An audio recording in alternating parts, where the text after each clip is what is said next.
तो हाय नमस्कार मेरे दोस्तों। जो लोग भी हमारे थंबनेल को देखकर इस वीडियो में आए हुए हैं, सिर्फ ये वीडियो उन लोगों के लिए है जो रेलवे ग्रुप डी में पीईटी यानी फिजिकल एफिशिएंसी टेस्ट में जो पास हुए हैं। अब पास होने के बाद बहुत सारे बच्चों का भी रनिंग चल रहा है, रेस चल रहा है, पीटी स्टार्ट है। जो भी पास होंगे बच्चे, जो पास हो चुके हैं, ये वीडियो सिर्फ उनके लिए है, क्योंकि उन लोगों को बहुत सारे लोगों से वो पूछताछ करते रहते हैं कि हाँ, अब आगे क्या होगा, अब आगे क्या होगा। तो एक ही वीडियो में मैं पूरी जानकारी आप लोगों को दे देता हूँ। देखिए, आप लोग देख रहे होंगे कि मैं रेलवे का ये आईडी कार्ड लगाया हुआ हूँ, यानी मैं एक रेलवे कर्मचारी, रेलवे पॉइंट्समैन हूँ। तो मैं सारी चीज़ें जानकारी आप लोगों को दे देखिए, हमारे से बेहतर अगर आप किसी से पूछिएगा तो हो सकता कि उतना अच्छा बेटर ना बता पाएँ, जितना बेटर जो रेलवे कर्मचारी आपको जानकारी दे सकता है। दूसरा जानकारी देगा, बहुत सारी जानकारी नहीं हो सकती। तो अगर हाँ, वीडियो को पूरा देखें, स्किप ना करें, अन्यथा आपको जो चीज़ें जानकारी के लिए आए हैं वो समझ में नहीं आएंगी, है ना।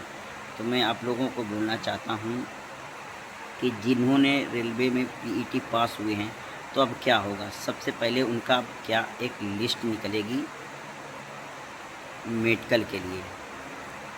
मेडिकल के लिए लिस्ट निकलेगी।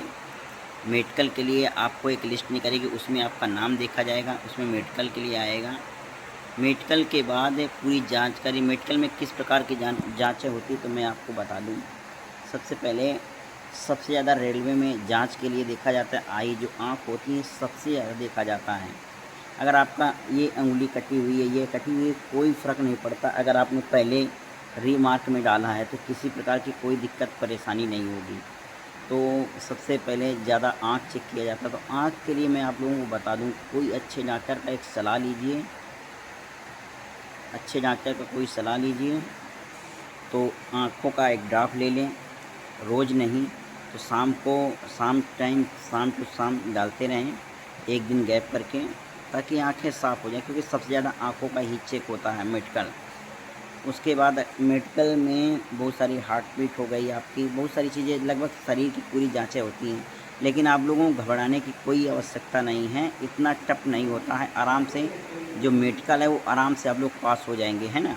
मेडिकल पास होने के बाद कुछ महीने या कुछ दिनों या कुछ महीनों बाद आपका एक लिस्ट फिर से जारी होगा, जिसमें लिखा होगा डीवी, यानी डॉक्यूमेंट वेरिफ़िकेशन। डॉक्यूमेंट वेरिफ़िकेशन के लिए आएगा। तो मैं बता रहा हूँ, डॉक्यूमेंट में बहुत लोगों को डाउट रहता है कि सर कौन-कौन से डॉक्यूमेंट्स लगेंगे। तो इसमें भी आप लोगों को घबराने की कोई आवश्यकता नहीं और कोई भी ज़रूरत नहीं है कि आपको घबराना पड़े या नहीं मालूम चल रहा है। तो देखिए, आपका जिस ज़ोन से भरा है फ़ॉर्म, कोई भी ज़ोन हो, उसमें आप जाकर उसके स्पेशल साइट पर जाइए, प्रो फार्मा आता है, उसको डाउनलोड कर लीजिए तो वो आएगा डॉक्यूमेंट्स। और सबसे बड़ी अच्छी बात ये है कि डॉक्यूमेंट्स डाउनलोड करें या ना करें कोई बात नहीं, वो बाई पोस्ट आपके पास आएगा। बाई पोस्ट आपके पास आएगा, तो उसमें सारी चीज़ डॉक्यूमेंट्स लिखा होगा, सारी चीज़ें डॉक्यूमेंट्स लिखा होगा। तो आप उसको फिल करना। बहुत सारी चीज़ें और बता देता हूँ जो मोस्ट इम्पोर्टेंट है। अगर आपने हाई स्कूल और इंटर की दोनों मार्कशीट डली हैं तो कम से कम 10 फ़ोटोकॉपी, 10-10 फ़ोटोकॉपी करवा लीजिए। आधार कार्ड की 10 फ़ोटोकॉपी, पैन कार्ड की भी 10 फ़ोटोकॉपी, लगभग 10-10 सबकी करवा लीजिए। क्योंकि जब कहीं ज्वाइनिंग पे जाएंगे, अगर एक फ़ोटोकॉपी कम पड़ गई तो आप अनजान शहर में जाइएगा तो बहुत दिक्कत परेशानी होती है।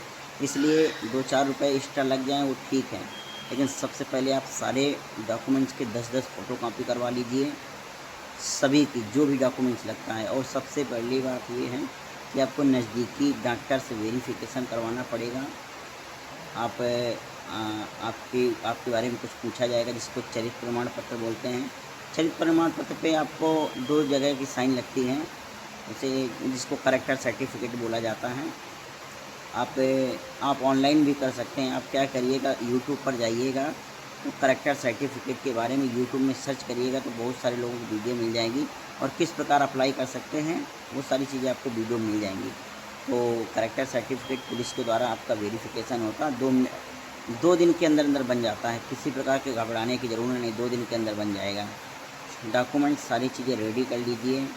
जो जो डॉक्यूमेंट्स मैंने बोला, Aadhaar card, PAN card, high school की मार्कशीट, अगर इंटर की लगाए हैं तो इंटर की, अगर आपने ITI लगाया है तो ITI। और हाँ, EWS वाले हर वर्ष आपका जो EWS का सर्टिफिकेट बनता है उसको नया ले जाना है, पुराना जो आपने लगाया उसको नहीं ले जाना है, क्योंकि वो लगाइएगा डेट मैच नहीं करेगी तो फिर आपको परेशानी करना पड़ेगा, फिर घर जाना पड़ेगा वो डॉक्यूमेंट्स बनवाने के लिए। इसलिए इसमें आप लोग जब भी जाइएगा तो नए डॉक्यूमेंट्स के ही साथ जाइएगा जिनका बना हुआ है। और OBC वाले आप सुन लीजिए, जिनका कास्ट सर्टिफिकेट है OBC वाले का, वो अपना इंग्लिश फॉर्मेट में बनाइएगा, हिंदी में नहीं चलेगा, क्योंकि सेंट्रल गवर्नमेंट में जो होती है वो इंग्लिश का इंग्लिश का कास्ट सर्टिफिकेट लगता है। और जर्नल वाले का तो कोई दिक्कत नहीं है, इस सर्टिफिकेट से कोई मतलब नहीं होता, जाति प्रमाण पत्र का कोई मतलब नहीं होता है। अगर जनरल वाले EWS हैं तो EWS का ज़रूरत पड़ेगी। SC ST वाले भी सुन लें, सारे लोगों को इंग्लिश में ही अपना कास्ट सर्टिफिकेट बनवा के ले जाना है, क्योंकि ये सेंट्रल गवर्नमेंट की ये जॉब है। तो ये चीज़ें हैं। अगर किसी भी प्रकार का आपको डाउट लगता है रेलवे में, देखिए आप लोग टैग लगाए हुए हैं, नाइट ड्यूटी में हैं, इसमें कोई गाड़ी नहीं है, इसलिए मैंने सोचा बच्चों के साथ अपने वीडियो को शेयर करूं, ताकि उन लोगों के पास ये वीडियो जाए और मालूम चल जाए, किसी प्रकार का कोई डाउट ना रहे। अगर कोई डाउट हो तो आप हमारे कमेंट्स में कर सकते हैं, कमेंट करिए, मैं आकर आपको रिप्लाई करूँगा और उसके हिसाब से मैं एक वीडियो बनाऊँगा, है ना। तो देखिए, बहुत सारी रेलवे की जानकारी के लिए हमारे चैनल को भी आप सब्सक्राइब करके रख लें, क्योंकि सब्सक्राइब नहीं करेंगे तो फिर वीडियो आपके पास दोबारा नहीं आ पाएगी। तो मिलते हैं आप लोगों को नेक्स्ट वीडियो में। नमस्कार, जय हिंद।